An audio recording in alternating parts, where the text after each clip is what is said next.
राधे राधे दोस्तों, स्वागत है आप सबका हमारे चैनल पे, जहां हम करते हैं लड्डू गोपाल जी के बारे में बहुत सारी और समझदारी की बातें। एक समय की बात है, दर्शन कीजिए हमारे प्यारे प्यारे बच्चों के और दर्शन के खूब लाभ उठाइए। एक समय की बात है, एक राज्य में एक ऐसा परिवार था जहाँ का एक बालक बहुत भक्ति पूजा करता था।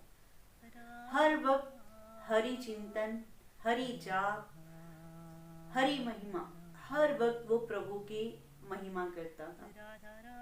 परिवार के सभी लोग उससे बहुत परेशान थे।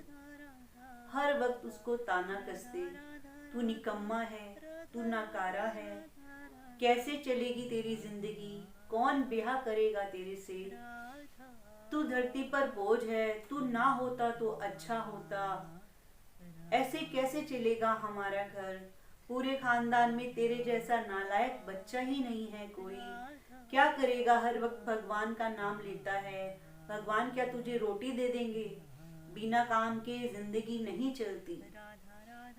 जब देखो उस बच्चे को सुनाया जाता, तिरस्कार किया जाता हमेशा, लेकिन वह बच्चा हमेशा प्रभु का नाम जपता रहता, सेवा पर जाता, भक्ति करता, जो उसे दीन दुखी मिलता उसकी भी मदद करता।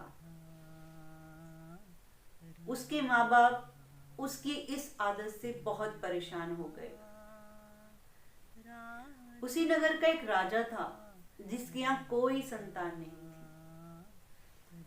राजा को किसी ने कहा कि राजा, अगर आप किसी युवा की बलि दे दें और उसके परिवार के सभी सहमत हों इस बलि से, तो आपको जरूर पुत्र की प्राप्ति होगी।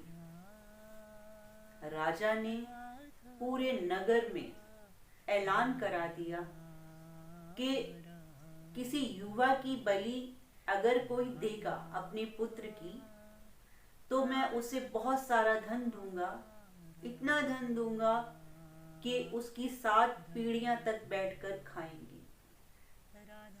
जब ये बात नगर में फैली तो फैलते फैलते उस बच्चे के घर तक पहुंच गई। उस बच्चे के माँ बाप ने सोचा कि यह निकम्मा तो हमारे लिए कुछ कर नहीं रहा, क्यों ना इसी की बलि देकर अपनी 7 पुश्तों का आराम कर दिया जाए, सुविधा दे दी जाए, ताकि हमारी 7 पुश्तें आराम से बैठकर खाएं। क्योंकि एक वो ही था जो काम नहीं करता था, बाकी बच्चे काम कर रहे थे। माँ बाप का ऐसा विचार हुआ कि इसी की बलि दे देते हैं, निकम्मा तो है ही, क्या ही देगा हमें सुख ये। माँ बाप ने बच्चे से बात की, भाई तुम हमारे लिए कुछ कर तो रही नहीं हो, ना तुम्हारी शादी होगी, ना तुम्हारा घर बसेगा, क्योंकि तुम तो सिर्फ भगवान के उसमें लगे हो। घर चलाने के लिए काम तो जरूरी है, तुम हमारे किसी काम के तो नहीं हो, तो तुम बलि ही दे दो अपनी। राजा का ऐसा ऐसा ऐलान हुआ है। बेटे ने कहा ठीक है, मैं तैयार हूं। बेटे को राजा के यहाँ पहुंचाया गया। जब राजा उनको बलि देने लगे तो उनसे पूछा कि तेरी आखिरी इच्छा क्या है। युवा बोला कि महाराज, मेरी कोई आखिरी इच्छा नहीं। राजा बोला कि नहीं, बताओ, तुम्हारी बलि दी जाएगी और जिसकी भी बलि दी जाती है उसकी आखिरी इच्छा जरूर पूरी की जाती है, तुम्हारी इच्छा जरूर पूरी होगी। उस बच्चे ने कहा कि ठीक है महाराज, मुझे थोड़ी मिट्टी लाकर दे दो। महाराज ने पूछा, मिट्टी का क्या करोगे? उस युवा ने कहा कि महाराज, आपने ही पूछा है आखिरी इच्छा, अब मैं जो भी करूं, मेरे को बस आप मिट्टी लाकर दे दो। उस युवा को मिट्टी लाकर दी गई। उसने उस मिट्टी की 4 ढेरियां बनाई, बैठ गया। पहले उसने एक ढेरी तोड़ी, फिर उसने दूसरी ढेरी को तोड़ दिया, फिर उसने तीसरी ढेरी को भी तोड़ दिया और चौथी ढेरी को उसने नहीं तोड़ा। राजा देख रहा था, बोला ये क्या कर रहे हो? युवा बोला इस बात से तुम्हारा कोई लेना देना नहीं है, तुमने तो बलि देने का ऐलान किया था तो तुम मेरी बलि दे दो बस। राजा ने फिर पूछा, नहीं नहीं, तुम बताओ पहले कि ये तुमने किया क्या? ये तुमने तीनों ढेरियां तोड़ दी और एक ढेरी को क्यों नहीं तोड़ा? बोला नहीं, मैं नहीं बताऊंगा, ये मेरी अपनी भगवान की बात है। राजा को फिर गुस्सा आने लगा। उसने कहा यह मेरा आदेश है, तुम्हें बताना ही पड़ेगा। तो उस बालक ने, उस युवा ने बताया कि पहली डेयरी मैंने अपने माँ बाप के नाम की तोड़ दी। जब इंसान दुनिया में कभी भी कहीं भी परेशान होता है, सबसे पहले अपने माता पिता के पास आता है, उनका आश्रय लेता है। मेरे माँ बाप ने खुद ही मुझे यहाँ भेज दिया, उन्होंने मेरा साथ नहीं दिया, उन्होंने मेरा विश्वास तोड़ दिया, तो मैंने उनके नाम की ढेरी तोड़ दी।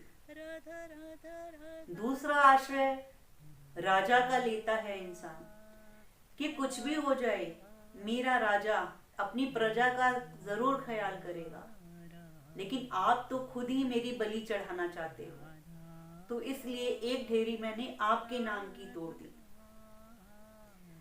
तीसरी ढेरी मैंने देवता के नाम की तोड़ दी, क्योंकि देवता को ही बलि दी जा रही है, तो वो मेरी क्या रक्षा करेंगे? तो ना तो मेरी रक्षा मेरे माँ बाप ने की, ना मेरी रक्षा मेरे राजा ने की, और ना ही मेरी रक्षा देवता ने की। तो ये चौथी ढेरी किसके नाम की है?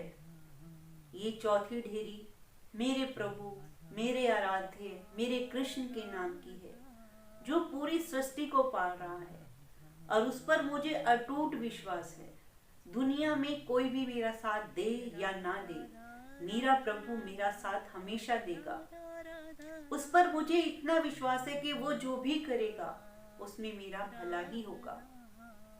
जब राजा ने ये बात सुनी तो वो उस बच्चे को देखकर बहुत ही खुश हुआ कि इतना अटूट विश्वास ईश्वर पर, इतनी महिमा ईश्वर की, इतना प्रेम ईश्वर से, ऐसा बालक कहाँ ही होगा किसी का।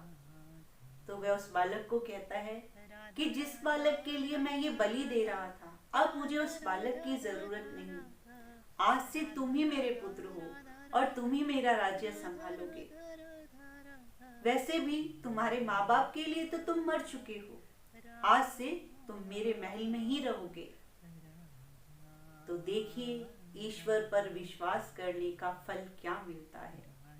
कोई कहता है ना कि बिना काम के जिंदगी कैसे चलेगी, कैसे जियोगे, लेकिन जिसने अपना सब कुछ ही ईश्वर को सौंप दिया हो, जिसने अपनी जिंदगी ईश्वर पर समर्पण कर दी हो, वो तो फिर अपने आप ही ख्याल करेगा ना ईश्वर।